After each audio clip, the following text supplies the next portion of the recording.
Hey y'all, it's Seven Antonopoulos with the Metal Wine Guide, coming to you from Austin, Texas. Today we're going to be hanging out with a good friend of mine, Joey Duenas, an Austin, Texas metal veteran. We're going to be trying two selections from the 2022 International Canned Wine Competition. So let's get after it.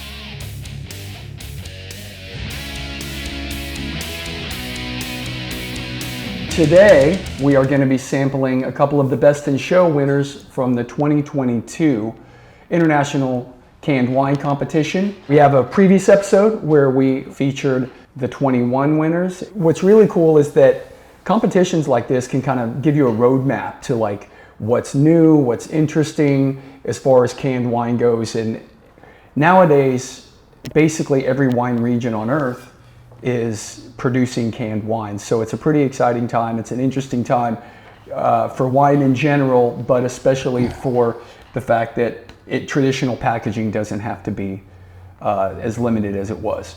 I'm here today with one of my best friends, Joey Duenas, and we go way back. We were all these Texas artists coming up.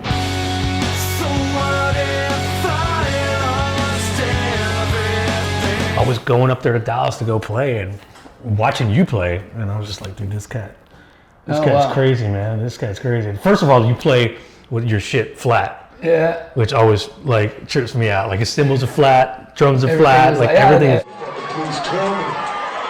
What the fuck is this? All from marching band, right? You know? And that was all from marching band. But y'all had a band called Ünloco who got signed to a major label, and next thing you know, you're on Ozfest, and you know, that was just, I mean, in Texas, you know, we've spoke about it before, but that was just a really special time. So that's a little bit of the backstory, the context of how we kind of know each other. So today we're sampling two of the Best in Show winners for the 2022 International Canned Wine Competition, and I'm excited about this one. This is from Odell Brewing Company, which they've been making amazing craft beer for the last, who knows how many decades. But they have stepped into the wine arena. And which is interesting. Super interesting. The transition for a craft brewery to actually step into the wine world, it makes a lot of sense, especially when it comes to canning. We spoke about this on the show before, but the technology nowadays is just leaps and bounds from where it was, say, 20 years ago when it comes to canning techniques. Nowadays, you're not going to get that metallic kind of taste, or that the juice or that the beer would be affected in that way. And so now it kind of makes sense, because where canned wine is now, a lot of that footwork, or let's say experimentation early on with different canning techniques to get the best result, that was all done by craft breweries. And so we can thank them for that. So this makes a lot of sense as far as Odell stepping into that world. So they opened up the OBC Wine Project tap room in 2020 as a destination type. The idea being that you could go, you could take the brewery tour, you could actually visit the tasting room and make it to where it's kind of like an event to go and actually see the facilities. And nowadays, when it comes to wine, tap rooms are pretty integral part, like they're pretty important, especially for, not just from a marketing perspective, but also just a place where people can go and actually experience firsthand, like what different wineries or breweries are actually trying to. A building with like production and bottling. Or just shipping out, and exactly. It's a whole. I would say like it's a whole like adventure. It's like a whole event. Yeah. And there's a lot of, you know, nowadays, again, because it's fairly ubiquitous at this point, that most breweries and wineries are going to have, and even on the spirit side of things, like distilleries and stuff, they'll have a tap room or a tasting room. Cool. Awesome. It's really cool. So OBC Wine Project sourced their grapes from Colorado, Oregon, and Washington State. Everything is fermented, crushed, cellared, all right there at the facility in Fort Collins. So Washington, Oregon, you said Washington, Oregon, and Colorado, but the climate there is, I mean, it's good for making rosé, basically. Yeah. So especially when it comes to, you know, Washington State and Oregon, they, you know, it's a combination. It's terroir, you know what I mean? It's a combination of rainfall, soil, but when it comes to rosé grapes, and especially if you're sourcing and blending, it makes a lot of sense. Colorado is kind of an up and coming AVA, and I'm really interested to see like what they've put together here. And again, it won Best in Show, and so we have a sparkling rosé from OBC Wine Project. As a musician, a tour musician, what's the alcohol percentage in this? Like, you know, could I get? We are looking at 13%. 13%. Okay, cool. Yeah. Keep the Bud Lights and the Coronas. Just give me a 6-pack of that. Now, Good. I'm actually going to pour into the can here a bit from the can, and just kind of give you all a little bit idea of color, and yeah. That's a light rosé. And again, it is very light. Cheers, man. Cheers. Let's try this thing.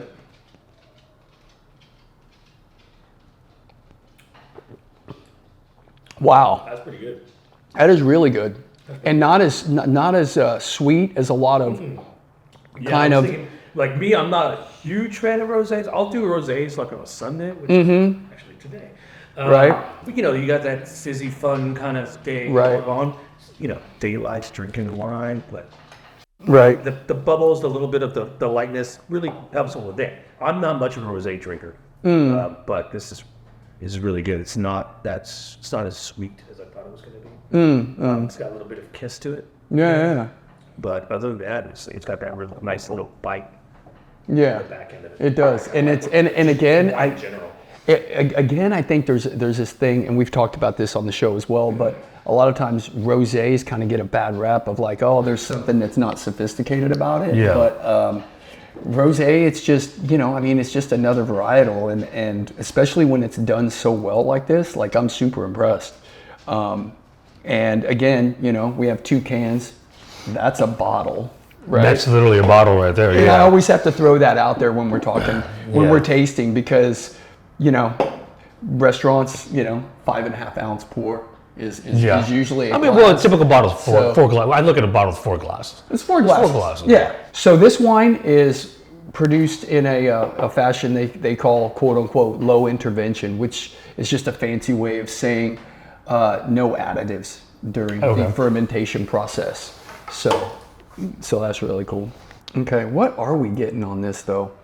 I'm hitting some like, Strawberries. I smell the peach. Yeah, I'm getting some like, there's a really nice creaminess, which I know, and here's the thing when we're describing wine, there's no right or wrong way to do it. True. I try not to be as pretentious, but I am getting, yeah, that's really good. I'm getting some strawberries, maybe some, some pear. What's that like? And these are Pinot Noir grapes, right? So as far as the fermentation process and creating a sparkling, I think they've nailed it as far as like just the right amount of acidity, just the right amount of you know, it's balanced, and yet it's still true to what a Pinot-based rosé should be. But what is that bite like on the, like when you take a sniff of it, right? Take a breath of it. What is that bite at the very end of it? I smell the sweetness notes on it. I could smell the peach. Yeah. I could smell that. Well, the finish of a sparkling wine should have a little bit. It's a bit of a bite, and you know, again, just for kind of point of reference, you know, like, you know, it's a good amount of bubbles there, you know. It's about $7 to $9 a can, which I think is good value. And again, you can get it through their website. And if you have to travel, you need to go to Colorado to actually to taste it. But hey, Joey, so when and how did you kind of dive into the wine portion world? of my life? So as a typical musician, when you start off, you know, you're just like, dude, I got a case of Bud Light in my dressing room. This is awesome. Like, this is, when you see it. when you basically yes, when you see that Bud Light that they bring in, not even cold, by the way, they just clunk, you know, they just pulled it out from the closet, whatever. You're just like, I totally made it, bro, whatever. And so I mean, our riders were always filled with, what was it, like vodka, Jägermeister, and then my preference was Jack Daniels, and then we had Coronas, you know. And I remember I moved to Los Angeles back in '02 when I'm living in LA. That was the same year that I had moved out there as well. In LA, really? Yeah, Okay. we were both touring so much. Though. Yeah, but I was gone most of the time, whatever. And a friend of mine took me to this place called Trader Joe's. And they were just like, dude, you gotta try this wine. It's such great wine. Everybody here calls it $2 Chuck. It's only $1.99. And so that's literally how I started drinking wine, because of $1.99 $2 Chuck. So every time we blasted through California, we'd stock up the bus with cases and cases of $2 Chuck. Yeah. And as the palate kind of grew, it was like, oh, this is a good wine. Or you ran out of your $2, so you'd have to go somewhere and go get some more. You ask for different bottles of wine on your rider. So fast forward maybe about, I don't know, 18 years later or so, and I'm still kind of drinking the $2 Chuck, you know. And I meet this girl who only drinks wine, and you know, and I was very disciplined on wine drinking after that. So now it's, you know, the palates have opened up, whether it's whites, reds, rosés, Zinfandels, stuff like that. We are kind of wine connoisseurs, if you will. But they kind of grew from the $2 to, it could be worse. I could say that it all started with Mad Dog 2020. The cool thing about cans as well is that you can try some maybe different varietals and be a little bit more experimental and gamble, you know, a little bit more when you're buying, you know, a $7 to $10 can versus like, oh, I need to buy this $20 bottle. And you can be a little bit more experimental and actually try things without breaking the bank. And it becomes more cost effective as well. I mean, the only time you can really get that kind of experience is if you go to like a wine bar that does flights, right? But I mean, if you're going to do this in the privacy of your own home, you can just pick out 3 or 4 and just go, I'm going to try this one. This one looks good. This one looks good. This one looks good. Yeah. Let's see what's up, you know? Yeah, very cool.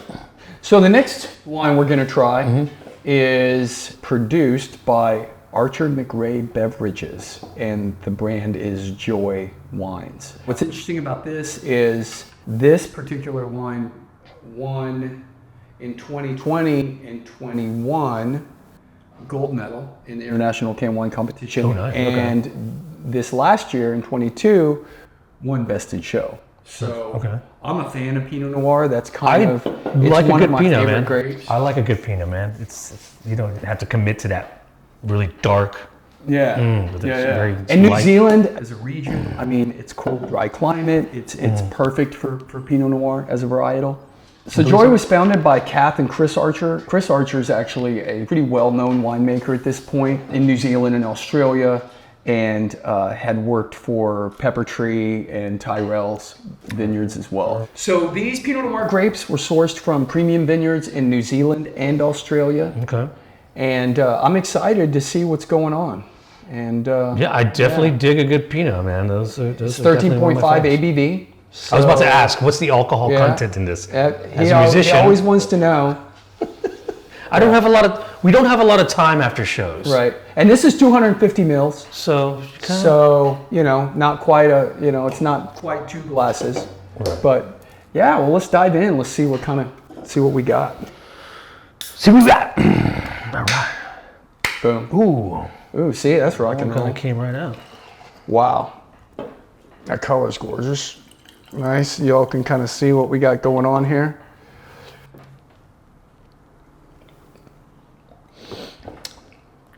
Oh, that's Wow. good. That's good. That is good. That's really good. Tannic structure's killer. It's got This is my jam. really approachable. Yeah. Kind of a middle of the road, not too extreme in any direction, but just balanced. Now, can you bottle like any kind of can you can any kind of wine, or is there a certain grape or certain is it only down to like rosés, pinots, chardonnays, stuff like that, or cabernets? I mean, can you do Tempranielos? Can you do? You could do. I mean, in theory, you can can any Beaujolais. Can you do stuff like that? You know? Any varietal. Sparkling wines tend to be the most difficult because because it's all about that carbonation, and if it's too much, it can just give an off-putting or incorrect flavor profile. Okay. But as far as just like any varietal, like you're talking about, like you could do Spanish varietals, you could do Italian varietals, you could do anything really. And I think that probably I would have to say, to me, would be the trickiest thing, is still keeping the consistency of the flavor as if it was out of the vat or into the bottle versus into the can, like keeping that, like that's got to be the hardest thing to do. Well, and a lot of people don't know this point either, Joey. It's like, you know, the juice is the juice, and whether it's in a can or a bottle, it's the same. It's the same product, right? So, and if you were to like Pepsi Challenge or whatever, and just have, you know, this can and this bottle, and there's a screen, and you can't tell if people choose what they like. It's equal. It's like there's no way to tell the difference nowadays, and it's actually better for wine to be. I just figured, you know, to have shelter from the elements and sun and you know, all that kind of stuff. I just feel like to control its structure, if you will, in a can. When it's compressed, you know, there's metal around it. You know, which, you know. Well, these cans actually have like a thin membrane. That's what I was wondering, if they have something in there. Which is kind of like a weird way to put it, but it's actually like a coating. It's a coating inside. And we can thank the beer industry that we spoke about earlier for those advances in technology. But that's why you can't taste the difference. Now, there is always going to be this, you know, oh, canned wine can't be serious, it can't be good.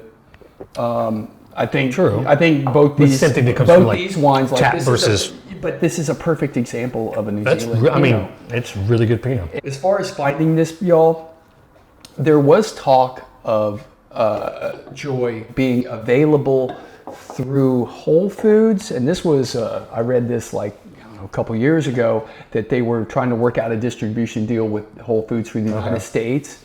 I haven't personally seen it in Texas, but we will have their website information listed for y'all to try to look into shipping. What's interesting about this I'm going to walk down into my basement cellar and show you my varieties of cans, but at the same time, still. But this, you know, according to the producer, you know, that this can be 4 years aged, you know, and typically you're not going to age a can in the same way that you would a bottle, but because, you know, canned wine traditionally is going to be young wine. It is meant to be drank. It's meant to be drink, you know, it's meant to be fairly soon. Exactly. Whereas I think this, you know, if you had this in your downstairs fridge for a couple years, it's going to drink just as nice. I do hope that they pick it up, because this is, I mean, definitely, it's probably one of the best canned wines I've tasted in terms of that dark tannin wine. Not, if we tried rosés, that's a different style. But like for me, my flavors are more the tannic, like bite. These reds are my faves. This is definitely a damn good wine. Some dark cherry. Like I said, it's got a little bit of tannic structure, and it's New Zealand. It's cool, dry climate. It's like I said previously. It's perfect for Pinot Noir as a grape. As far as growing, you know, they have thin skins, Pinot as a grape, and kind of temperamental, as a grape. But yeah, I think I would bang this all day. The divas of wine. Yeah. But wine in general, you know, being a lover of it as you are, it has its many influences. I mean, from when we started off with 2 Buck Chuck, you know, on tour in like the 08 days, era, whatever. My guitar player, my ex-guitar player from my old band, he became a sommelier. From Ünloco. From A New Revolution, my other band. Oh, and then my bass player. That record was amazeballs. My bass player, Frank, became a wine buyer for Whole Foods. Oh, wow. You know, so we just had this, and then I drink a lot of wine. So you see how everything just kind of evolves in it. And everybody's kind of developing, and everybody evolves, and, you know, it's not just but I shit you not, man. You would probably hear me in my bunk in my bus, just like, with this kind of packaging. If you know, you were going on tour tomorrow, I think your rider would probably be a little bit different. You'd be like, hey, you know what? Wine's cool, but canned wine is cool. And I would have. Next thing you know, I would have whatever. I would probably prefer canned wine in the sense because I can just take it in one glass at a time, rather than being committed to opening up a bottle, if you will. I feel like bottles are, you know, conversation pieces that we're going to sit here for a couple of hours. You and I are going to discuss. But on a, like, you know, something like this, we can just kind of hang out the whole day and stop whenever we want, and we're not ruining something that's It's good. Right. You know. Right. But as far as my rider would go, it'd be a good Pinot, some protein bars maybe. What else? And some back patches. Yeah. So in closing, I'd like to thank I appreciate Joey Duenas, Thanks, my sir. man. I'd like to thank you all for joining us as well. The 2023 International Can Wine Competition in Mendocino, California is actually right around the corner. So we're excited to see what's in store from them this year's competition. If you like what you see, if you want to talk about canned wine, hit the description below, make some comments, Instagram, Facebook, Metal Wine Guide. Thank you so much.